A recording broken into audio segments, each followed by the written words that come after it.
ನನ್ನ ಹೆಸರು ಶ್ರೀನಿವಾಸ್. ನಾನು 6ನೇ ತರಗತಿಯಲ್ಲಿ ಓದುತ್ತಿದ್ದೇನೆ. ನಮ್ಮ ಶಾಲೆಯ ಹೆಸರು GHPS ಸೋಮನಾಳ್. ಈಗ ನಾನು ಚಲನೆಗಳ ವಿಧಗಳ ಪರಿಚಯಿಸಿಕೊಡುತ್ತೇನೆ. ಇದು ಸರಳ ರೇಖೆ ಚಲನೆ.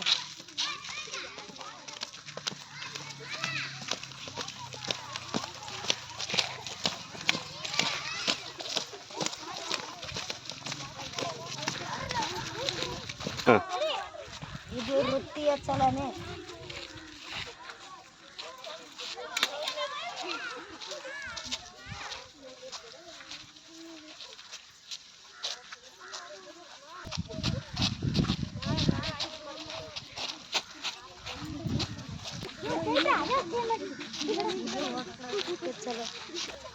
ಇದು ವಕ್ರರೇಖೆ ಚಲನೆ.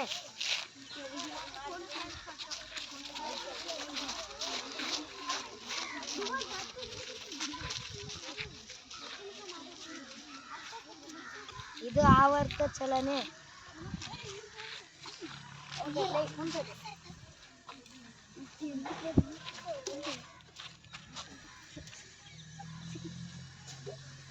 ಇದು ಭ್ರಮಣ ಚಲನೆ.